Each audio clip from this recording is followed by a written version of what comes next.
Hi everybody, हम लोग start करते हैं एरिया ऑफ द एलिप्स से। देखो बहुत सिंपल सी बात है, मैं आपको कोई डेरिवेशन नहीं बताऊंगा, कोई टाइम वेस्ट नहीं करूंगा। एलिप्स का एरिया होता है सर्कल के जैसे जैसे सर्कल का एरिया क्या होता है, pi into R square. Pi into R square को मैं क्या बोल सकता हूँ, पाई इंटू आर। एक्चुअल में होता क्या है ना, एलिप्स में और सर्कल में बस यही डिफरेंस होता है कि सर्कल में मेजर माइनर एक्सिस कुछ नहीं होती। If you actually draw a circle, तो सर्कल में देखो एलिप्स जैसे ही फिगर है सर्कल का भी, है ना। ये वाला जो डिस्टेंस होगा वो क्या होता है, एलिप्स के केस में सेमी मेजर एक्सिस होता है और ये वाला सेमी माइनर एक्सिस होता है। सर्कल के केस में दोनों बराबर होता है।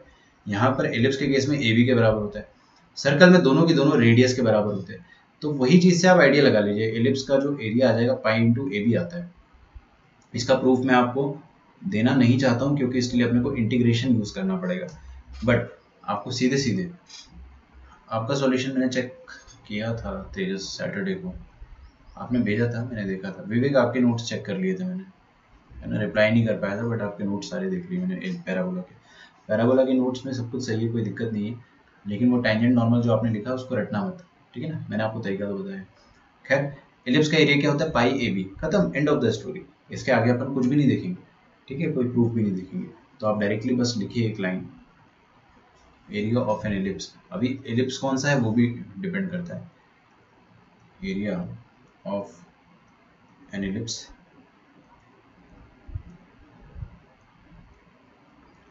having equation x square plus a square plus y square upon b square is equal to 1 is pi a b।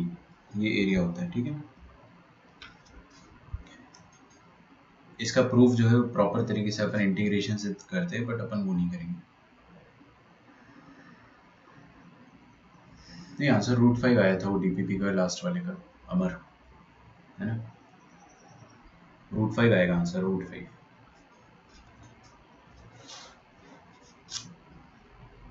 Okay, area of an ellipse having an equation this is pi A B. अभी A और B में से हम तो हमेशा ए को बड़ा मानते हैं, बट कहने का मतलब ये है कि कोई भी बड़ा नंबर, कोई भी बड़ा कोई भी छोटा, उससे फर्क नहीं पड़ता। एरिया तो क्या होगा, pi into semi minor axis into semi major axis. तो मैं इसको ऐसे पढ़ता हूँ कि एरिया ऑफ एन एलिप्स, अभी एलिप्स अगर टिल्टेड भी रहा तो भी आप ऐसे करेंगे, पाई इंटू, ऐसे पढ़ना, सेमी मेजर एक्सिस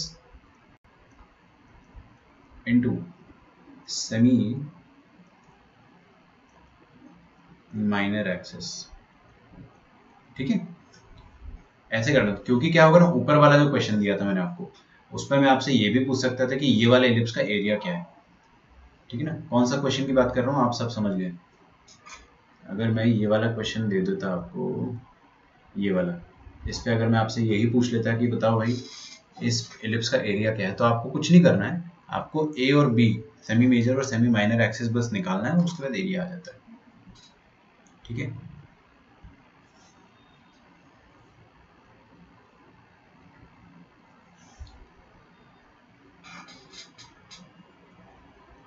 क्वेश्चन लिखते हैं, बहुत आसान और स्टैंडर्ड क्वेश्चन है, अपन हमेशा इस क्वेश्चन को पहले भी कर चुके हैं और आगे भी करते आएंगे, है ना। Find the area between the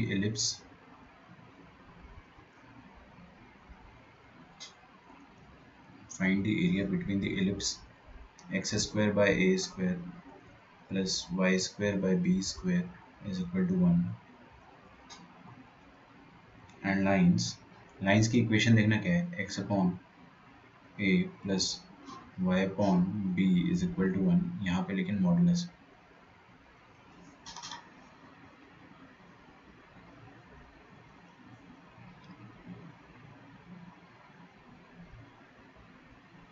ठीक है। करो आप लोग लिखो।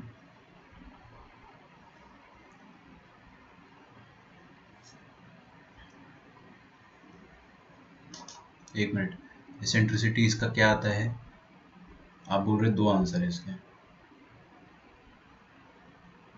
क्वेश्चन 5 DPP1 के 2 आंसर है, ए और सी।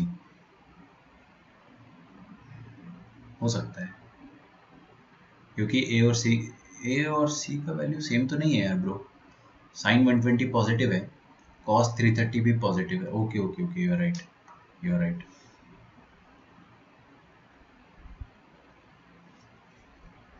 एरिया निकालते हैं।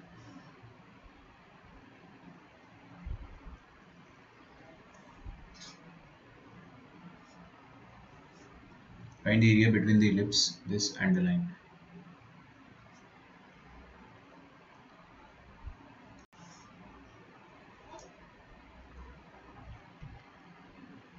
तो कैसे निकालेंगे एरिया? सबसे पहले आपको लाइन ड्रॉ करना पड़ेगा, लाइन है क्या, है ना। और लाइन पता करने के लिए हम देखो यहाँ पे क्या लिखा है, x upon A plus Y upon B is equal to 1। ये लाइन इंटरसेप्ट फॉर्म में दी हुई है। किस फॉर्म में? इंटरसेप्ट फॉर्म में दी हुई है।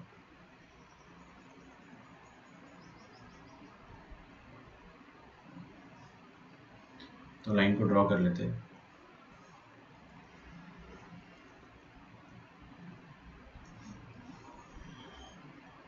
ये क्या हो गया?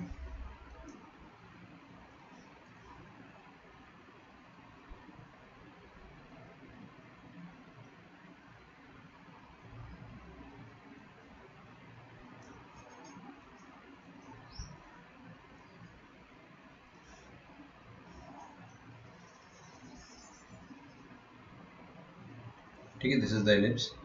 अब इस एलिप्स में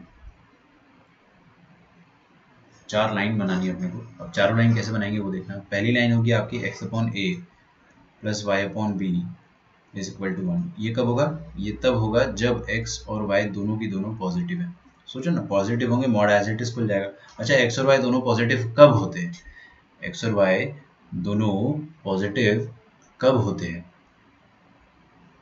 फर्स्ट क्वाड्रेंट। अरे यार, फर्स्ट क्वाड्रेंट में एक्स वाई दोनों पॉजिटिव होते हैं, है ना। तो मतलब ये वाली लाइन आपकी फर्स्ट क्वाड्रेंट में बनेगी। और सुनो मेरी बात ध्यान से, ये इंटरसेप्ट फॉर्म की लाइन है। मैंने आपको स्ट्रेट लाइन चैप्टर में पढ़ाया था, अगर आपको याद होगा तो। अगर हमारे पास एक लाइन ऐसी होती, एक लाइन इस तरह से होती है ताकि उसका एक्स इंटरसेप्ट ए बने और वाई इंटरसेप्ट बी बने, तो उस लाइन की इक्वेशन हम x upon A plus Y upon B ही लिखते हैं। ठीक है, तो आपको एक चीज़ क्लियरली समझ में आ जा रहा होगा कि ये एक सिंपल से स्ट्रेट लाइन है जिसका x इंटरसेप्ट a है और y इंटरसेप्ट b है। अच्छा, और मेरे को ये भी समझ में आ गया कि मेरे को 4 केस मिलेंगे। अरे यार, प्लस प्लस जब दोनों x y प्लस हो, जब प्लस माइनस x पॉजिटिव हो y नेगेटिव हो, फोर्थ क्वाड्रेंट। नहीं आ रहा समझ में? आ रहा है ना। फिर थर्ड क्वाड्रेंट भी मिल जाएगा, दोनों नेगेटिव, और सेकंड भी मिल जाएगा। ठीक है, किसी को अगर बहुत फड़फड़ाहट हो रही है तो फिर कुछ कर नहीं सकता हूँ मैं उस चीज़ का। This is a very very very basic चीज़ जो अपन ने स्ट्रेट लाइन में बहुत आराम से पढ़ रखी थी। ठीक है ना। चलो, तो plus plus plus minus minus plus minus minus, तो माइनस प्लस वाले में आपको थर्ड क्वाड्रेंट मिलेगा, है ना। आप खोल के देख लो लाइन की इक्वेशन, दोनों माइनस करोगे तो ऐसा आ जाएगा, एक्स अपॉन ए का negative minus plus minus Y upon B का नेगेटिव इज इक्वल टू 1। ये नेगेटिव जो है वो आप इंटरसेप्ट को दे दो। तो क्लियरली समझ में आ रहा है, एक्स का इंटरसेप्ट माइनस ए, वाई का इंटरसेप्ट माइनस बी। बात समझ में आ रही है आपको? तो वाई का इंटरसेप्ट माइनस बी, एक्स का इंटरसेप्ट माइनस ए, थर्ड क्वाड्रेंट। वो तो मैंने एक रैंडम क्वाड्रेंट लिख के बताया। मुद्दे की बात क्या है कि आपको एरिया निकालना है, area between the ellipse and the line. तो एलिप्स और लाइन के बीच में कौन सा एरिया है, वो एरिया आप शेड कर दो और उसको आपको रिपोर्ट करना है। देखो आप कैसे करेंगे। ये वाला जो आपका एरिया है ये निकालना है आपको। ऐसे 4 एरिया आ रहे हैं। ठीक है, टोटल 4 एरिया आ रहे हैं।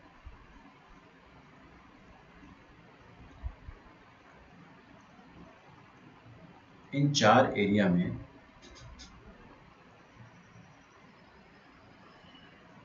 आप कोई भी एक एरिया निकाल दो। अभी अगर अपने को इंटीग्रेशन आ रहा होता तो अपन इसको इंटीग्रेशन से भी कर लेते, बट उसकी जरूरत नहीं है। क्यों? क्योंकि सुनो इधर ध्यान से देखो, ये जो पहला वाला क्वाड्रेंट में एलिप्स एरिया कवर करेगा, दिस कंप्लीट एरिया, ये कंप्लीट एरिया कितना होगा आप बता सकते हो मुझे? कोई भी बता सकता है। एलिप्स का पूरा एरिया क्या होता है? पाई ए बी, उसका 1/4 होगा ये वाला एरिया, है ना। पाई ए बी का 1/4। और उस 1/4 एरिया में से आपको क्या करना है, ये ग्रीन वाला एरिया चाहिए ना, तो ये ट्रायंगल का एरिया सब्ट्रैक्ट करना पड़ेगा। You have to subtract this blue region. Blue region का एरिया क्या हो जाएगा? Half into base A, height B. ठीक है, तो मैंने क्या बोला, पाई ए बी अपॉन 4, ये हो गया आपका फर्स्ट क्वाड्रेंट में एलिप्स का region, minus area of triangle half into A into B. ठीक है, तो आपको वो ग्रीन वाला रीजन मिल गया। लेकिन ऐसे 4 रीजन है, तो आपको इसको इंटू 4 करना पड़ेगा, तो आपके पास रिक्वायर्ड एरिया आ जाएगा। कर लोगे ना? किसी को किसी भी तरह की फड़फड़ाहट हो तो भाई नहीं होनी चाहिए, ठीक है ना। तो pi into A B upon 4 2ab minus 2ab upon 4 into 4, ठीक है। तो ये अपॉन 4 वाला तो कट जाएगा, क्या रहेगा अपने पास फिर फाइनली? हमारे पास रहेगा पाई ए बी माइनस 2ab, तो a into B into pi minus 2 square units, ठीक है। 2ab बीच का क्यों नहीं होगा? विवेक शिर्के ने जो डाउट पूछा है वो बहुत कॉमन डाउट है। बीच का आपको इसलिए लग रहा है क्योंकि आपका ब्रेन एकदम कंफ्यूज हो गया। सुनो मेरी बात, आपको यहाँ पे ध्यान से पढ़ना पड़ेगा between the ellipse and the line, line और एलिप्स के बीच का एंगल। तो लाइन कौन सी है? रेड वाली। देखो इधर प्लीज अच्छे से देखो, है ना। आपका डाउट जो है वो एक्चुअली आपको बहुत परेशान कर सकता है फ्यूचर में, ठीक है। ये वाली जो रेड वाली लाइन है इसको अपन लाइन बोलेंगे, और एलिप्स किसको बोलेंगे? ब्लू वाले को। तो एलिप्स और लाइन के बीच में जो एरिया है ना वो चाहिए आपको। अगर आप नीचे वाला एरिया ले लेते हो तो उसमें एलिप्स की बाउंड्री इन्वॉल्व नहीं होगी। सोचो ना, अगर आप नीचे वाला एरिया ले लोगे तो उसमें एलिप्स की बाउंड्री कहाँ इन्वॉल्व है? उसमें तो एक्स वाई एक्सिस है। आप ये एक्स वाई एक्सिस को अगर हटा भी दोगे तो अब ध्यान से समझ पाओगे आप। दोनों की बाउंड्रीज एलिप्स की और स्ट्रेट लाइंस की इन्वॉल्व होनी चाहिए, दोनों की बाउंड्रीज, ठीक है। हाँ कह सकते हैं 1.14 AB क्वाड के एरिया निकाल दिए, ओके ठीक है। तो आप है ना कोई भी ये मत बोलना कि अपना ये वाला जो एरिया है वो रिक्वायर्ड है, ना ना ना ना ना, this is not the required area. आपको बोला गया है कि एलिप्स और स्ट्रेट लाइन के बीच का एरिया चाहिए, तो वो ग्रीन वाला एरिया ही है जो दोनों की बाउंड्री में आ रहा है। आगे बढ़ते हैं,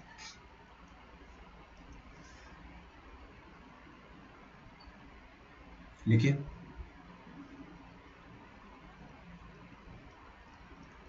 position of a point with respect to ellipse, position of a point, very easy में लिखवा के छोड़ दूंगा, with respect to the ellipse.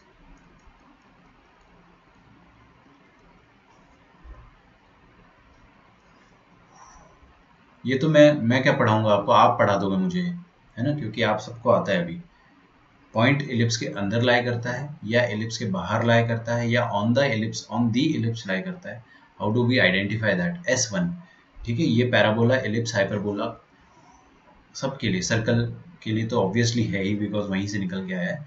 So if you have an ellipse जिसका इक्वेशन अपने पास है s is equal to x square by a square plus y square by b square is equal to 0। अच्छा ये तो स्टैंडर्ड एलिप्स है, कोई और भी एलिप्स हो अगर आपके पास, है ना, उटपटांग एलिप्स, जैसे अपना डीपीपी का एक आंसर आया था आज, ऐसा क्या आया था आंसर डीपीपी का? ये वाला 7x स्क्वायर प्लस 2xy, ये बड़ा सा आंसर जो आया था ना, ये उटपटांग एलिप्स होता है। इस एलिप्स में भी आप सेम फंडा लगा सकते हो, ठीक है। तो पॉइंट अगर पॉइंट P x1, y1 अगर एलिप्स के बाहर हुआ या ऑन दी एलिप्स हुआ या इनसाइड दी एलिप्स हुआ, तो आपके पास तीन फंडे रहेंगे। सबसे पहला ये रहेगा कि आप S1 का वैल्यू निकाल दीजिए, है ना। S1 का वैल्यू अगर पॉजिटिव होता है तो आप बोलोगे point P lies outside the ellipse. मैं पूरा नहीं लिखवा रहा हूँ क्योंकि अपन अभी समझदार है। इक्वल्स टू 0 हो गया तो आप बोल दोगे ऑन द एलिप्स, और नेगेटिव में इनसाइड होता है तो S3 less than 0 inside the ellipse, ठीक है। लिख डालो भाई, लिख डालो सब।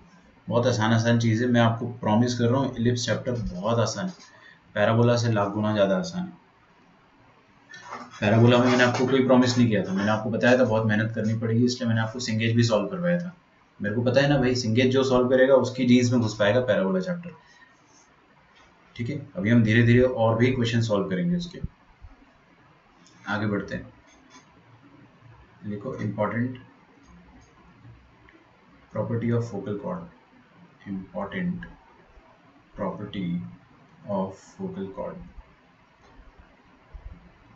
बहुत आसान है। सबसे पहले ना आपको ये सीखना, अभी अपनी अगर ऑफलाइन फेस टू फेस अगर अपन होते तो मैं किसी एक बच्चे को खड़ा करता और उससे ये बोलता कि मेरे पास दो नंबर्स है आगरा और बॉम्बे, इनका हार्मोनिक मीन कैसे निकालोगे आप, है ना, हार्मोनिक मीन कैसे निकालोगे। देखो भाई कोई भी दो नंबर का HM निकालना है आपको, हार्मोनिक मीन, तो उस हार्मोनिक मीन को H मान लो, ठीक है। और हमको पता होता है कि ये तीनों नंबर HP में है। If 3 numbers are in HP then उनका उल्टा जो सिस्टम होता है वो AP में होता है। तो AP में तो एक सिंपल सा रिलेशन आपको पता है कि बीच वाला नंबर इज इक्वल टू अगल बगल वाले नंबर्स का एवरेज। बात समझ में आ रही, आ गया आपके पास हार्मोनिक मीन का वैल्यू नहीं आया, लेकिन 1/, हार्मोनिक मीन का वैल्यू आ गया। बात समझ में आई आपको। तो ऐसे आप दो नंबर्स का हार्मोनिक मीन निकाल सकते हैं ना। ये आपका रफ एरिया था ना पोपचा। अभी इधर देखो आप, important property of focal cord, इसमें हम सेम वही चीज पढ़ेंगे और मेरे को पता भी आप लोग समझ गए होंगे, जो चीज पैराबोला में होती थी वही चीज एलिप्स में बार बार होगी। क्या प्रॉपर्टी बताने वाला हूं मैं, गेस कर सकते हो आप।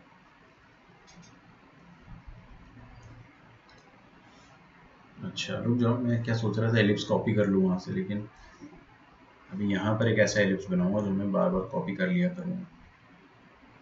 देखो प्रॉपर्टी ये रहेगी ना कि कोई भी फोकल कॉर्ड, नहीं सुन नहीं रहे हो आप लोग ढंग से,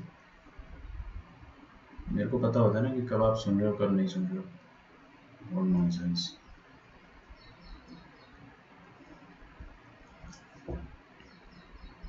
अच्छा हैंग हो गया सिस्टम, रुको भाई फिर 2 मिनट और।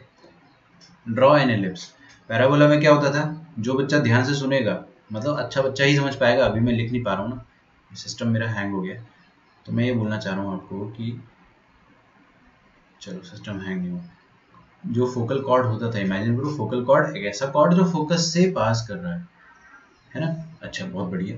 उस फोकल कॉर्ड के दो सेगमेंट होते थे, किस किसने इमेजिन कर लिया, सोच के देखो। दो सेगमेंट होते थे, दोनों सेगमेंट का हार्मोनिक मीन क्या होता था, सेमी लेटस रेक्टम, पैराबोला में, है ना। सर एक बार बना के बता दो, एकदम कंफ्यूज हो गए हम तो। देखो भाई ना, ये होता था आपका पैराबोला, इस पैराबोला में ये होती थी एक्सिस, और ये होती थी आपके पास वाई एक्सिस। इस वाई एक्सिस के बाद हमारे पास एक फोकस आता था जिसको हम प्यार से SA,0 बोलते थे। इस फोकस से पास होने वाला कोई भी कॉर्ड होता था फोकल कॉर्ड। इस फोकल कॉर्ड के दो सेगमेंट हो जाएंगे, एक हो जाएंगे, देखो इस फोकल कॉर्ड का नाम PQ दे दिए। सेगमेंट कौन कौन से हो जाएंगे, एक हो जाएगा SP मतलब ये वाला, एक हो जाएगा SQ मतलब ये वाला। SP और SQ का हार्मोनिक मीन नहीं आया समझ में। हार्मोनिक मीन क्या होता था, SP का हार्मोनिक मीन कैसे निकालोगे, SP और SQ का दोनों को उल्टा करके ऐड करेंगे, this divided by 2 is equal to 1/, harmonic mean. ठीक है, ये होता था हार्मोनिक मीन। आप हार्मोनिक मीन वैसे भी निकाल सकते हो दो नंबर्स का डायरेक्टली। अगर आपको फॉर्मूला लिखना है तो H होता है AB/A+B, ठीक है। AB/A+B होता है हार्मोनिक मीन, वैसे भी निकाल सकते हो, कोई दिक्कत की बात नहीं है। तो ये हो जाएगा 2 टाइम्स हार्मोनिक मीन, है ना। नीचे 2 लिखो, इससे अच्छा वहां लिख दो 2 टाइम्स हार्मोनिक मीन। अच्छा harmonic mean semi latus rectum के बराबर होता था। तो लेटस रेक्टम में कितना होता था पैराबोला का, 4A, तो यहाँ पे सेमी लेटस रेक्टम कितना हो जाएगा, 2A। बात समझ में आ रही है आपको। ये H की जगह, हार्मोनिक मीन की जगह मैंने 2A डाल दिया। क्यों डाला, क्योंकि भाई वही तो स्टेटमेंट होता था आपका। या तो आप ऐसा कर लो, हार्मोनिक मीन SP SQ का ऐसे निकाल लो, वही चीज है। इसको आप जब एक्सपैंड करोगे ना तो ऐसे ही आएगा, SP + SQ is equal to harmonic mean semi latus rectum. Semi latus rectum मतलब 2A के बराबर। ये हार्मोनिक मीन है और ये 2A के बराबर होगा, ठीक है। अच्छा ये तो पैराबोला में होता था, ये चीज पैराबोला में होती थी। अभी एलिप्स में क्या होने वाला है वो देखते हैं। ये 2A में थोड़ा गड़बड़ हो गया है, इसको आप इग्नोर कर दे। मतलब गड़बड़ पैराबोला में हो है, एलिप्स में नहीं। एलिप्स में क्या हो जाएगा कि आपके पास एक स्टैंडर्ड रिजल्ट आएगा जिसको मैं अभी अंग्रेजी में लिखवाऊंगा। उस रिजल्ट को लिखने के बाद हम लोग ये बोलेंगे कि SP और SQ का हार्मोनिक मीन क्या होगा। SP और SQ का हार्मोनिक मीन होगा ये, मतलब हार्मोनिक मीन का उल्टा। हाँ DPP 9 का ये वाला क्वेश्चन है, DPP 1 का 9th क्वेश्चन है ये, ठीक है। कर लोगे आप, है ना, मेरे को भरोसा है आप पे, आप आराम से कर लोगे। मैं करा दूंगा, चलो DPP 9 DPP 1 का 9th क्वेश्चन में करा दूंगा आपको। अच्छा, तो आप क्या बोल सकते हो कि ये हार्मोनिक मीन जो होता है H, this is equal to semi latus rectum, है ना, सेमी लेटस रेक्टम के बराबर होता है। अभी एलिप्स में जो LR का लेंथ होता है वो क्या होता है, 2b² a।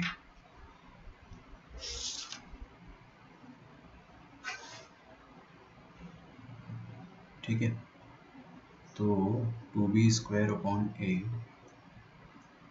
ये हो गया आपका हार्मोनिक मीन। अच्छा, इसका हाफ कर दोगे तो 2 हट जाएगा, तो सिर्फ b² a यहाँ पे रख देंगे, b² a, और ये 2 इधर आ जाएगा। तो कुछ बनेगा जो आप लोग है ना थोड़ा सा कंफ्यूज हो जाओगे। क्या आप लोग समझने को तैयार हो? मैंने आपको क्या बताया, अंग्रेजी में स्टेटमेंट लिखेंगे अपन कि कॉर्ड में ब्ला ब्ला ब्ला ब्ला ब्ला होता है। SP और SQ का हार्मोनिक मीन जो होगा वो H होगा, और हार्मोनिक मीन असल में होगा किसके बराबर, हार्मोनिक मीन होगा सेमी लेटस रेक्टम के बराबर। ये आपका लेटस रेक्टम है, लेंथ, और इसका हाफ करना है तो सेमी लेटस रेक्टम हो जाएगा, वो H के बराबर है। ठीक है, तो अगर मैं H का वैल्यू यहाँ पे पुट कर दूंगा तो आपके पास एक रिलेशन आएगा, I just want to write that.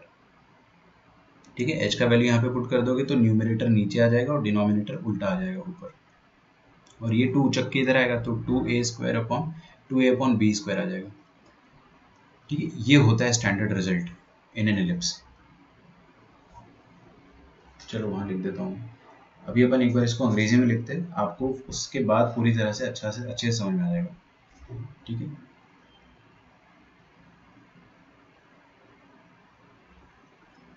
लिखिए कंसीडर द फोकल कॉर्ड। यहाँ पर अपन एक फोकस इमेजिन करते हैं, ये कॉर्ड है PQ, और ये आपका फोकस है S है आपका फोकस AE, 0। एक और फोकस है अपने पास बट उसकी ज़रूरत नहीं है, एक ही फोकस से आप सारा रिजल्ट निकाल सकते हो। तो लिखिए कंसीडर द फोकल कॉर्ड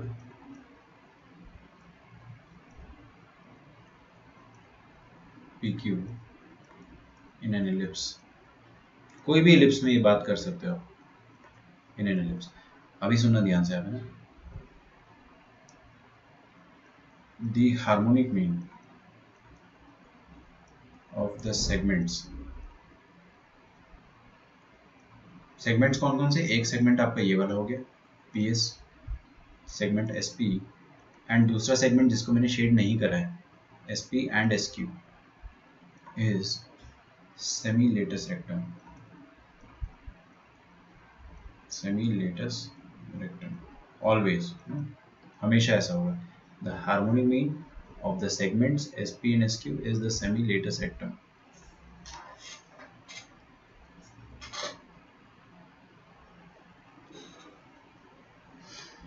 ठीक है, तो आप लिखेंगे therefore, ऐसा हो जाएगा SP और SQ का हार्मोनिक मीन क्या आएगा, 1/h। अरे यार ये हार्मोनिक मीन नहीं है, ये हार्मोनिक मीन का उल्टा है। ठीक है, तो एक्चुअल में 2/h आएगा, क्योंकि नीचे इधर 2 आता था ना, वो 2 ऊपर उचक के जाएगा, 2/h आएगा। बट मेरा कहने का मतलब ये है कि हार्मोनिक मीन हो जाएगा आपके पास जो भी, वो सेमी लेटस रेक्टम होता है, and we know latus rectum का आधा ये होता है, तो अपन ने H की जगह ये पुट करा था। आगे क्या आपको इसका प्रूफ चाहिए? अगर आपको इसका प्रूफ चाहिए तो मैं आपको इसका प्रूफ नहीं बताऊंगा, कोई फ़ायदा नहीं है। हम इसका प्रूफ करेंगे 10-15 मिनट लगेगा, आपको रिजल्ट तो डायरेक्टली यूज़ करना है, तो क्यों ना अपन डायरेक्टली ही यूज़ करें रिजल्ट। ठीक है, किसी को अगर बहुत ज़्यादा इच्छा है प्रूफ जानने की तो आप कमेंट कर सकते हो, मैं प्रूफ बता दूंगा, है ना। एक बच्चे ने भी कमेंट कर दिया तो मैं प्रूफ बता दूंगा। ठीक है, प्रूफ बताने में मेरे को कोई दिक्कत नहीं। पैराबोला के पूरे चैप्टर में मैंने हर एक थ्योरम का, हर एक पॉसिबल जो भी आपके पास रिजल्ट है उसका प्रूफ बताया आपको मैंने। ठीक है, एलिप्स में अपन अभी फिलहाल स्किप करते हैं ये वाला, आगे जो भी इंपॉर्टेंट होगा वो मैं बता दूंगा। ठीक है, ये सॉरी अपन ये वाला क्वेश्चन नहीं करते, एलिप्स का DPP का क्वेश्चन नंबर 9 कर लेते हैं। ठीक है, सेम क्वेश्चन है, क्वेश्चन नंबर 9 जो है ना सेम कंसेप्ट पर एप्लीकेबल है। एक्चुअली मैं आपको ये पढ़ाना चाह रहा था फ्राइडे या सैटरडे को, बट समय उतना रह नहीं पाया था, तो मैं सोचा चलो एक क्वेश्चन ही नहीं बनेगा इन लोगों से, बाकी तो हो जाएंगे। हाँ जी,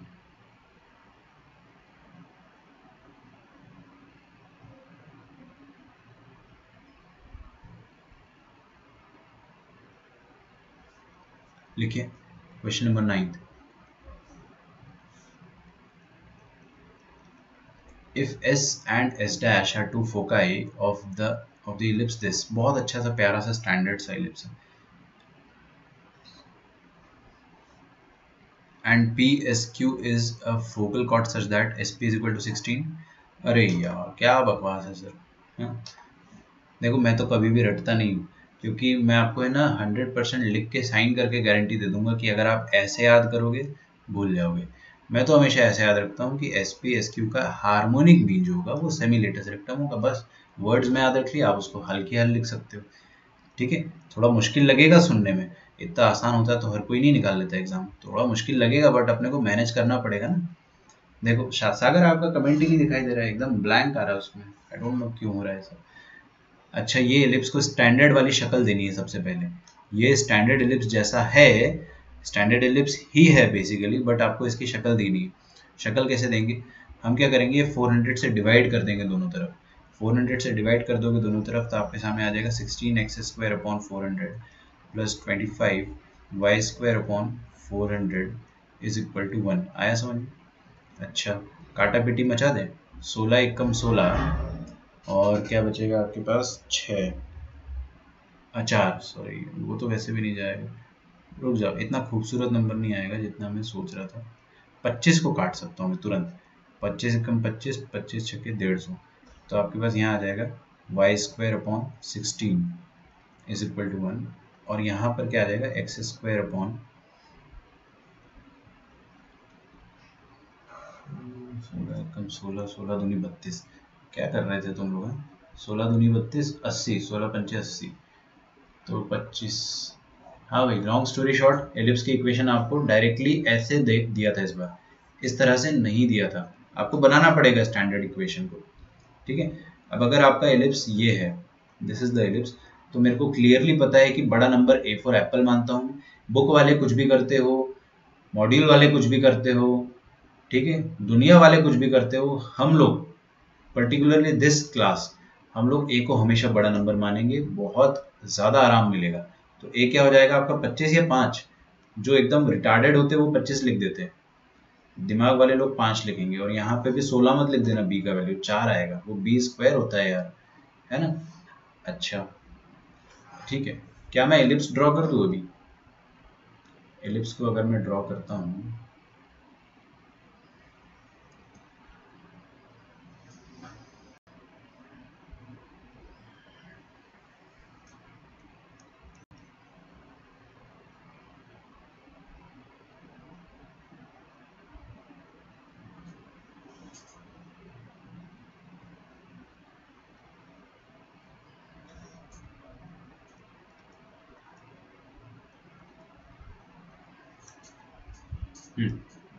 अच्छा एलिप्स कुछ ज़्यादा ही हिल गया है,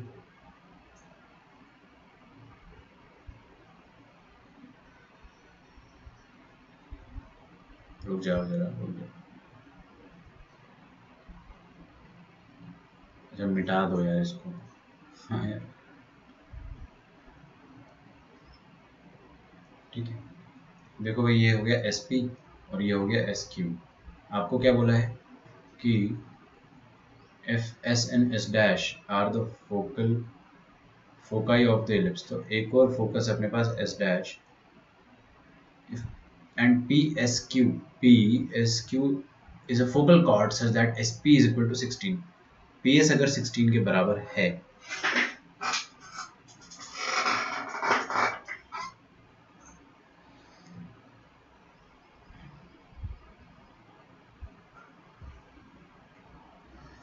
रुको एक मिनट यार, एस पी 16 दे रखा ना आपको, गुड, तो एस क्यू आ जाएगा, आ जाएगा, तो अपने को एस क्यू मिल गया, एस क्यू तो मिल गया मुझे।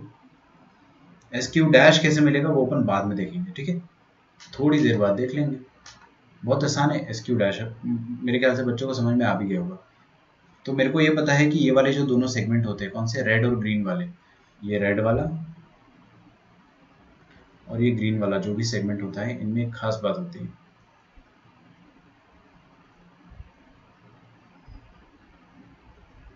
क्या खास बात होती है देखेंगे अपन, देख चुके हैं, देखना क्या है, अब कहने सुनने को कुछ बचा नहीं है, डायरेक्टली आप लिखेंगे, लिखो 1 अपॉन देखो सुनो मेरी बात, ये दोनों सेगमेंट लाल वाला और ग्रीन वाला सेगमेंट मैं आपको एक आज से 2 साल बाद कैसे सॉल्व करोगे वैसे बता रहा हूँ। आज तो आप कर लोगे, 2 साल बाद कैसे करोगे। रेड वाला सेगमेंट और ग्रीन वाला सेगमेंट का हार्मोनिक मीन, हार्मोनिक मीन मतलब क्या होता है, हार्मोनिक मीन का रेसिप्रोकल जो होता है वो इसके बराबर होता है 1/PS प्लस 1/SQ, 1/SP और 1/SQ, ठीक है, का हाफ, ये हो जाएगा आपके सामने हार्मोनिक मीन का उल्टा, ठीक है। अच्छा, हार्मोनिक मीन एक्चुअल में किसके बराबर होता है, सेमी लेटस रेक्टम, तो एच की जगह आप सेमी लेटस रेक्टम रख दो। लेटस रेक्टम का आधा क्या होता है B² A, क्योंकि अपन हमेशा ए को बड़ा नंबर मानते हैं इसलिए हमारा सेमी लेटस रेक्टम का फॉर्मूला कभी बदलेगा नहीं।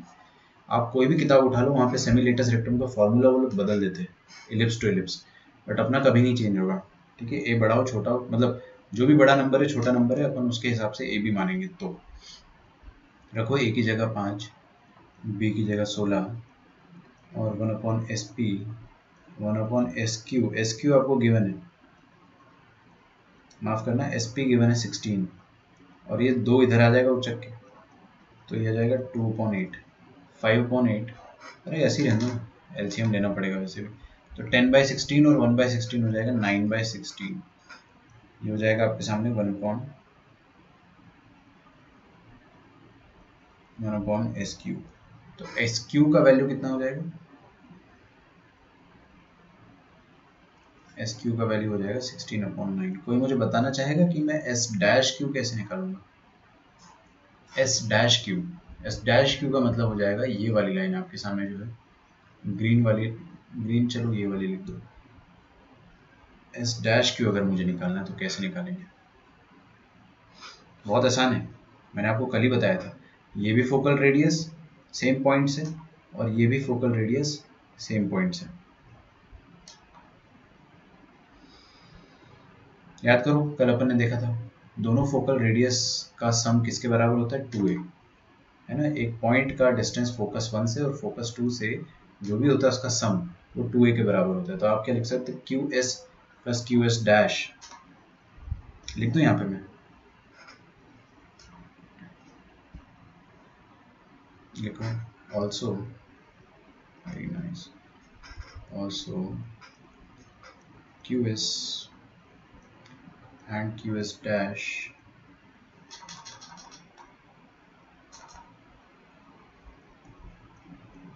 is equal to 2a। QS पता है अपने को, हाँ 16/9, QS' पता है अपने को, नहीं उसी को तो पैसे मिल रहे, वही तो करना है अपने को, और 2a पता है अपने को, हाँ जी बिल्कुल पता है। a क्या है, बड़ा नंबर, बड़ा नंबर यहाँ पर हो जाएगा 5, पुट कर देंगे यहाँ पे 2 × 5 10, तो QS' यार थोड़ा अजीब सा नंबर आएगा लेकिन मेरे ख्याल से अपन ने कोई गलती करी नहीं तो सही है, 10 - 16/9 कितना हो जाए 90, 90 - 16/9, तो QS' आ जाएगा आपके सामने 74/9, ठीक है ना, दोनों वैल्यू आ जाएंगे, दो प्रॉपर्टी यूज हो गई सर इसमें तो, yes it's a beautiful question, बहुत अच्छा क्वेश्चन है। 2AE आप क्या लिख रहे हो अद्वैत, मेरे को समझ में नहीं आ रहा है, आगे बढ़ा जाए।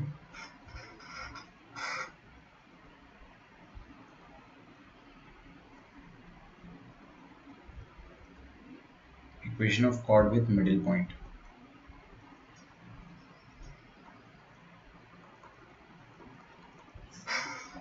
लिखेंगे एकदम जल्दी जल्दी, बहुत आसान चीज़ है।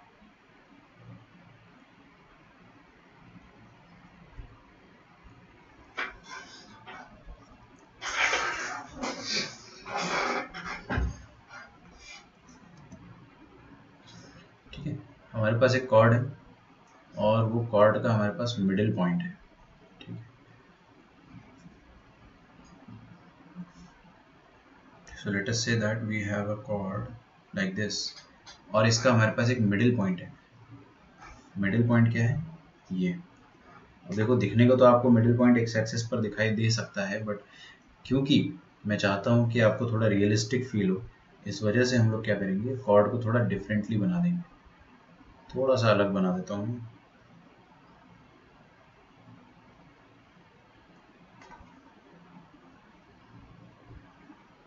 इस तरह से। कॉर्ड का मिडिल पॉइंट है ये, ठीक है, कॉर्ड का मिडिल पॉइंट है ये, और आपको गिवन है मिडिल पॉइंट। मिडिल पॉइंट क्या गिवन है आपको? पी क्यू आर, ये गिवन है आपको x1, y1, ठीक है। कैसे लिखेंगे इक्वेशन? सर मत बताओ प्लीज, मतलब आप थक जाओगे बताते बताते, कितने बार बता चुके हो। आपको कोई भी सेकंड डिग्री कर्व मिलता है, t इक्वल्स टू 0 से आप t इक्वल्स टू s1 से आप कॉर्ड विद मिडिल पॉइंट लिख सकते हो, ठीक है। तो लिखिए सीधे सीधे, डायरेक्टली, सीधी बात, नो बकवास। Equation of chord with middle point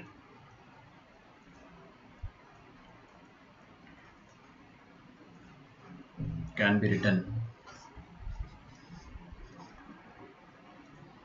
by t equals to s1। क्या आपको t पता है क्या होता था? यस, एलिप्स की इक्वेशन हमारे पास है ये वाली, x square upon a square plus y square upon B square is equal to 1। तो t की वैल्यू कैसे लिखेंगे अपन? x1 upon a square plus y1 upon B square is equal to 1, है ना। ये t आ गया आपके पास, -1। s1 क्या आ जाएगा? x1 square plus y1 square upon B square, ठीक है। दिखने में बहुत बड़ी इक्वेशन है, लेकिन आपको याद थोड़ी रखना है। मैं खुद याद नहीं रखता हूँ भाई, आप सिर्फ ये याद रखो ना, t इक्वल्स टू s1, काम हो जाएगा। विदाउट वेस्टिंग टाइम तो आगे बढ़ेंगे अपन। बहुत छोटी छोटी चीजें जो मैं आपको बता रहा था, देख लेता हूँ मैं बफर कर रहा होगा तो। कर रहा था बट अब नहीं कर रहा है।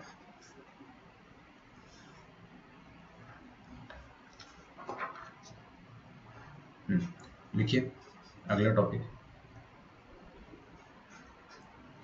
ये सारे इसके बेस्ड क्वेश्चंस मैं आपको नहीं करा रहा हूँ, ये सब तो एकदम आसान से क्वेश्चन है, वो आप घर पे ही कर सकते हैं।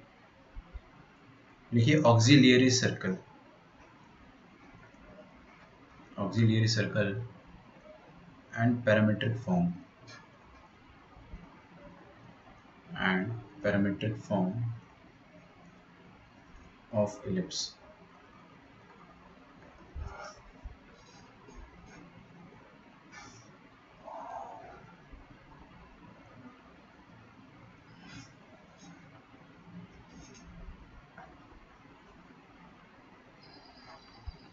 हेडिंग देख लो ना, equation of chord with middle point, क्या रखा है इसमें?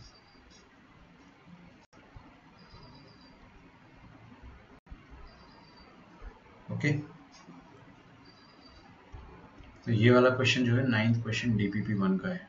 DPP1 question number 9th। DPP1 solve करके आपको भेजना है मुझे, जो नहीं भेजे। बहुत सारे बच्चों ने भेजा है, मैंने सबका चेक कर लिया था आज। खुला हुआ है सबके DPP ना, ओपन है, मैं आपको बता रहा हूँ, मजाक नहीं कर रहा हूँ, एक्चुअली इट इज ओपन।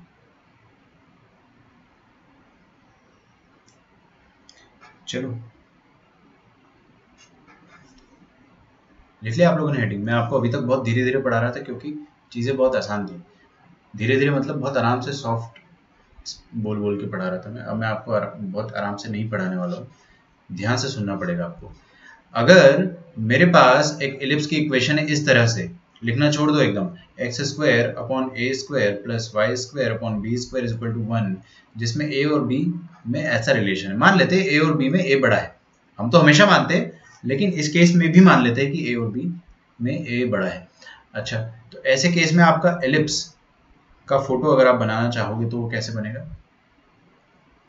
इस तरह से बनेगा,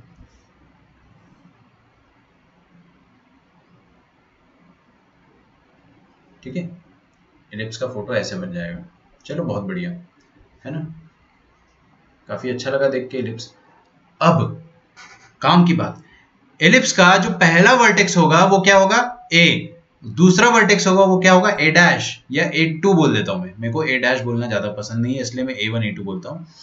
इसको हम लोग क्या बोलेंगे? B1 B2, ठीक है, B1 B2। हालांकि वो चीज मैं अभी लिख नहीं रहा हूं, हटाओ। सेंटर ऑफ द एलिप्स क्या हो जाएगा? 0,0। अगर मैंने एक ऐसा सर्कल बनाया जो कि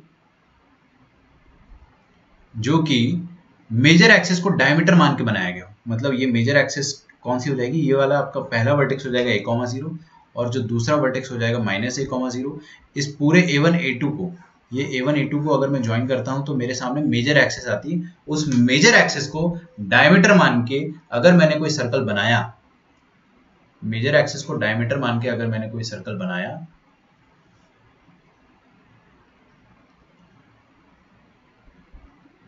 तो अपन उस सर्कल को ऑक्सिलियरी सर्कल कहेंगे। खत्म, केस क्लोज्ड। आसान सी बात है एकदम। क्या कर दिया सर आपने, ये जो मेजर एक्सिस थी इसको डायमीटर मान के आपने एक सर्कल बना दिया। बात समझ में आ रही है, आपने एक सर्कल बना दिया, this is the circle.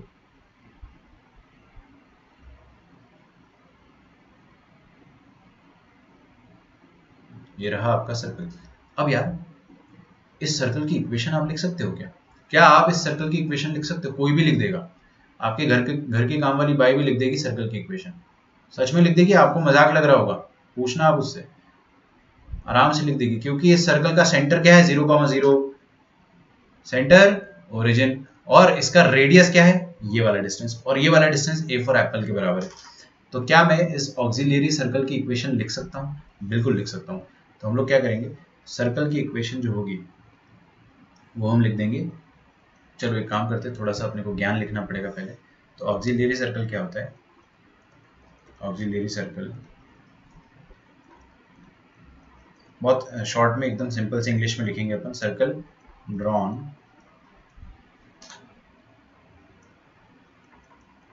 with diameter as major axis of the ellipse। Ellipse कौन सी है, x² / a² लिख दो अपना, of the ellipse x² / a² plus y² / b² is equal to 1। यहाँ पर a और b में कौन बड़ा है, a बड़ा है। ठीक है, इक्वेशन ऑफ ऑक्सिलियरी सर्कल क्या हो जाएगा, equation of auxiliary circle, equation of auxiliary circle, this will be x² + y² is equal to a², है ना। एकदम काम वाली बाई वाला स्टफ है, x² + y² is equal to a²। बहुत बढ़िया। क्या आपको parametric point on a circle याद है क्या होता था? हर किसी को याद होना चाहिए, है ना। Parametric point on any circle, any सस्ता सर्कल, सस्ते सर्कल की ही बात कर रहा हूं। क्या होता था, a cos theta a sin theta. अरे यार इतना तो याद होना चाहिए, मैं याद दिला देता हूं आपको। मान लो ये एलिप्स नहीं होता अगर, तो अपन क्या बोलते कि सर्कल से अगर अपन थीटा डिग्री मूव करने लग जाते तो आपको थीटा डिग्री के करस्पॉन्डिंग एक पॉइंट मिलता सर्कल पर। उस पॉइंट के कोऑर्डिनेट क्या हो जाते हैं, a cos theta, a sin theta. मैं लिखूंगा ढंग से अभी, है ना। तो आपने क्या बोला, अगर आपने थीटा डिग्री मूव करा, थीटा डिग्री रोटेट करा रेडियस को, तो आपको जो पॉइंट मिलेगा सर्कल के सर्कमफेरेंस पे, उसके कोऑर्डिनेट क्या हो जाएंगे, a cos theta, a sin theta. वही चीज अभी सेम चीज करने वाला हूं मैं। अगर अपन थीटा डिग्री रोटेट करते हैं तो आप, थोड़ा सा ज्यादा रोटेट करा देता हूँ, थीटा डिग्री अगर अपन ने रोटेट किया तो आप यहाँ पहुंच जाएंगे, मान लेते हैं। मानने में कुछ जा रहा है नहीं, अच्छा तो ग्रीन पेन से मान लो, ठीक है। तो ये वाला जो एंगल है थीटा, ये क्या हुआ करता था, ये पैरामीटर हुआ करता था, parametric angle of a circle हुआ करता था। इस पॉइंट को मैंने अगर पॉइंट P बोला तो आप इसके कोऑर्डिनेट बहुत आराम से लिख पाओगे। क्या हो जाएगा, x कोऑर्डिनेट हो जाएगा a cos थीटा और y कोऑर्डिनेट हो जाएगा a sin थीटा। बोलो आया समझ में, पक्का? अच्छा सर देखो ध्यान से, लिखो मत, यहाँ देख लो पहले। सर अगर मैं इस पॉइंट के वर्टिकली नीचे आता हूँ, अगर और परपेंडिकुलर ड्रॉप कर देता हूं, तो ये जो ग्रीन वाली लाइन है, इस ग्रीन वाली लाइन में हर पॉइंट का x coordinate a cos theta होगा। ये बात मानते हो आप लोग? हर कोई मानेगा ये बात, है ना। हर पॉइंट का x कोऑर्डिनेट क्या होगा, a cos थीटा। तो वो वाला पॉइंट जो एक्चुअली इस लाइन पर भी है और एलिप्स पर भी है, मतलब ये वाला खूबसूरत सा पॉइंट, इस पॉइंट का भी x कोऑर्डिनेट क्या हो जाएगा, a cos थीटा हो जाएगा। x कोऑर्डिनेट, y कोऑर्डिनेट मेरे को पता नहीं है, x कोऑर्डिनेट पता चल गया। अच्छा, this point is actually lying on the ellipse, तो आप ये x कोऑर्डिनेट को इस इलिप्स की इक्वेशन में सेटिस्फाई करेंगे तो आपके सामने y कोऑर्डिनेट भी आ जाएगा, और जैसे ही अपने सामने y कोऑर्डिनेट आता है तो हमारे को इलिप्स का भी पैरामेट्रिक पॉइंट मिल जाएगा। जैसे पैराबोला का मिला था 80 स्क्वायर 280, सर्कल का मिला था a cos theta a sin theta, तो वो इलिप्स का भी मिल जाएगा अपने को, और इलिप्स का पैरामेट्रिक पॉइंट आता है a cos theta b sin theta. Very much same similar to circle. देखो a cos थीटा सर्कल में भी होता था और a sin थीटा सर्कल में होता था, यहाँ पे b sin थीटा हो जाएगा बस, ठीक है। वो मैं सॉल्व करके बता रहा हूँ। तो ऑक्सिलरी सर्कल तो अपन ने समझा, ऑक्सिलरी सर्कल की मदद से हमने क्या करा, पैरामेट्रिक पॉइंट समझने की कोशिश करी। तो ये पॉइंट को अपन क्यों बोल देते हैं, तो आप लिखेंगे यहाँ पे एकदम इंग्लिश में लिखिए clearly x coordinate of point Q. अच्छा रुको रुको रुको, थोड़ा ज्यादा स्टाइल मारते हैं ना यार। क्लियरली एब्सिसा, स्पेलिंग इस एब्सिसा की जो भी होगी मेरे को नहीं पता, of point abscissa of point q is a cos theta।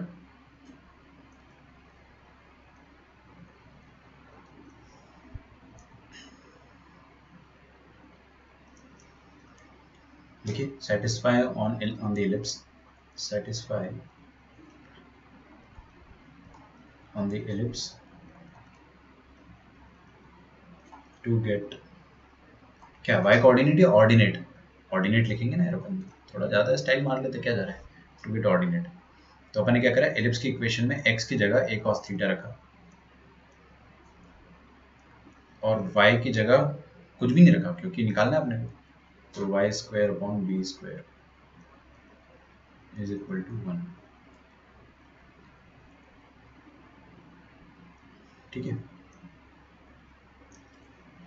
तो ये a स्क्वायर कट जाएगा, बचेगा क्या, cos square theta is equal to cos square theta plus y square upon b square is equal to 1। तो y square upon b square is equal to 1 minus cos square theta. तो y स्क्वायर क्या हो जाएगा, b square into 1 minus cos square theta क्या होता है, sine square theta, तो b square sine square theta. अच्छा सुनो, यहाँ पर जो थीटा होता था है ना, मैं यहाँ क्लियरली लिख रहा हूँ, जो थीटा होगा वो घूमेगा तो कितना, एक चक्कर लगाएगा तो थीटा की जो वैल्यू होगी वो 0 से स्टार्ट होगी और 2 पाई पर खत्म होगी। ऑब्वियसली 0 और 2 पाई वाला जो पॉइंट होगा वो सेम होगा, 0 भी यही 2 पाई भी यही, तो आप है ना किसी एक पे क्लोज लगा दो, हम लोग 0 पे क्लोज लगा देते है ना। तो थीटा का रेंज जो है वो मैंने लिखा हुआ है। हाँ, अब आपके सामने y का वैल्यू आ जाएगा, एक्चुअल में क्या आ जाएगा, plus minus b sine theta आएगा, दोनों वैल्यू आएगी प्लस माइनस, क्योंकि भाई एक पॉइंट ऐसा नहीं है, 2 पॉइंट है जिसके x coordinate a cos theta. आप इसके ठीक नीचे आओगे ना तो भी आपको एक और पॉइंट मिलेगा a cos थीटा, उसका भी y कोऑर्डिनेट क्या आएगा, b sin थीटा। हालांकि मेरा अभी वो पर्पस नहीं है, मैं आपको सिर्फ एक पॉइंट लगाता हूँ क्योंकि हमको एक ही पैरामेट्रिक पॉइंट याद करना है, ठीक है। तो हम सिर्फ प्लस वाला ले लेते हैं। क्यों प्लस वाला, क्योंकि भाई थीटा के हिसाब से माइनस अपने आप लग जाएगा। अगर थीटा वाकई में थर्ड क्वाड्रेंट में जाता है तो माइनस लग जाएगा, थीटा वाकई में सेकंड क्वाड्रेंट में जाता है तो भी माइनस लग जाएगा। बात समझ में आ रही ना आपको। तो y is equal to b sin theta where theta belongs to 0 to 2 pi। ये हो गया parametric form of parabola, sorry ellipse.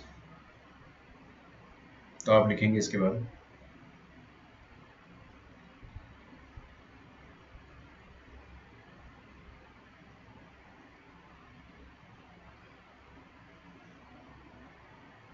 therefore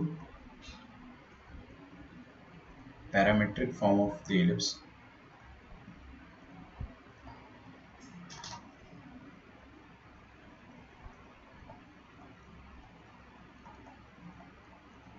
is,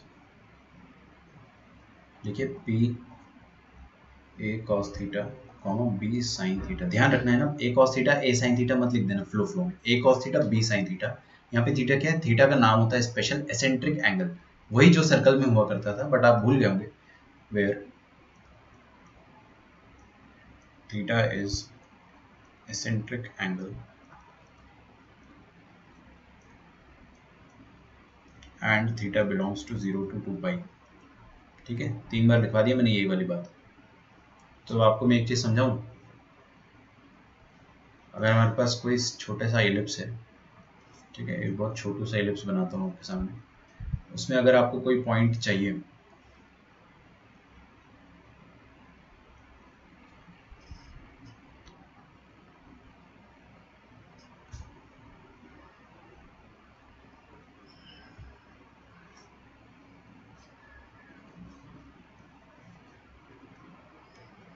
देखिए इस एलिप्स में अगर मैंने कोई भी थीटा एंगल पर, जैसे पहले तो अपने को यार इतना समझना है कि we have to draw an auxiliary circle to understand the concept of parametric point. ठीक है, बहुत खूबसूरत सर्कल बन गया है, इसलिए मैं मिटा देता हूँ।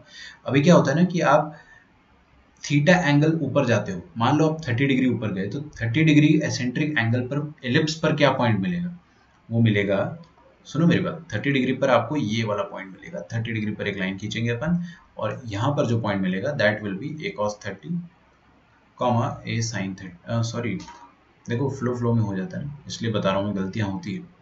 B sin 30। अगर आपको बोलता 60 डिग्री एसेंट्रिक एंगल पर क्या पॉइंट मिलेगा आपको, तो अगर आप 60 डिग्री पर जाना चाहते तो आपको क्या पॉइंट मिलेगा, a cos 60 comma a b sin 60। अगर आप 135 डिग्री पर जाना चाहते हो तो 135 डिग्री ये मान लेते हैं, इस पर कुछ ना कुछ पॉइंट होगा, वो वाला पॉइंट हो जाएगा आपके सामने ए cos 135 डिग्री ए sin 135 डिग्री। ठीक है, समझ गए ना आप, भावनाओं को समझ गए हम। अगर एसेंट्रिक एंगल मान लो आपका होता है 213 डिग्री, अभी 213 इतना खूबसूरत नहीं है इसलिए नंबर बदल देता हूँ मैं, तो 240 डिग्री मान लो, 240 डिग्री एसेंट्रिक एंगल हुआ, तो आपको क्या पॉइंट मिल जाएगा, a cos 240 degree comma b sin 240 degree. Change कर रहा हूँ मैं ना, रोने मत लग जाना, यहाँ पे बी कर लो। ठीक है, होता है वो, फ्लो में हो जाता है ना, लेकिन आपको क्वेश्चन में ऐसा नहीं करना है। तो अपने को समझ में आ गया। अब चाहे एलिप्स आपका हॉरिजॉन्टल हो या फिर वर्टिकल एलिप्स हो, दोनों में सेम कंसेप्ट लगता है, आपको बिल्कुल चिंता नहीं करनी इस बात की। ठीक है, हमारे हिसाब से जो ए बी है उस हिसाब से ही आपको चलना है। तो वर्टिकल एलिप्स में भी आप सेम कंसेप्ट लगाएंगे।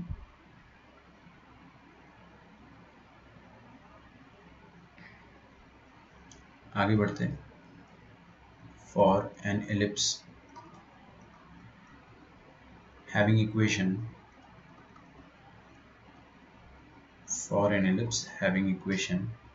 x minus h का होल स्क्वायर अपॉन ए square plus y minus k का whole square upon B square is equal to 1। किसी एलिप्स की अगर इक्वेशन ये है, ये इक्वेशन समझते हो ना, ओरिजिन शिफ्टिंग वाली इक्वेशन है भाई मेरे, ये ओरिजिन शिफ्टिंग वाली इक्वेशन है।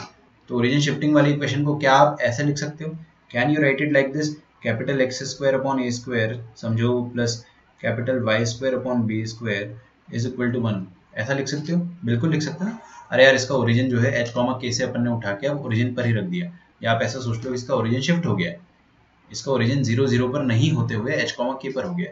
तो आप इस इक्वेशन को ऐसा रीड कर लो, अब ये जो कैपिटल एक्स का वैल्यू है, कैपिटल एक्स का वैल्यू है वो होना चाहिए क्या, ए cos थीटा के बराबर, और कैपिटल वाई का वैल्यू होना चाहिए, कैपिटल वाई का वैल्यू होना चाहिए बी साइन थीटा के बराबर, है ना। कैपिटल एक्स क्या है, एक्स माइनस एच, और कैपिटल वाई क्या है, वाई माइनस के। कल का लेक्चर जो रहेगा आपके लिए most important lecture of ellipse, क्योंकि हम कल टेंजेंट पढ़ेंगे और नॉर्मल पढ़ेंगे, फोकल कॉर्ड भी पढ़ेंगे। नॉर्मल नहीं पढ़ पाएंगे कल, लेकिन टेंजेंट और फोकल कॉर्ड, सॉरी टेंजेंट और कॉर्ड अपन जरूर पढ़ लेंगे। तो सुनो मेरी बात पहले, for an ellipse whose center has been shifted from origin to h, k, अगर अपन ने सेंटर h, k पर शिफ्ट कर दिया है तो आपका जो पैरामीट्रिक इक्वेशन आ जाएगा वो बस इतना सा फर्क रहेगा उसमें कि h plus A cos theta और k plus B sine theta आ जाएगा। बात समझ में आ रही है? याद नहीं रखना है आपको, है ना, हम हल्के हल सोच लेंगे, ये तो बहुत आसान चीज है।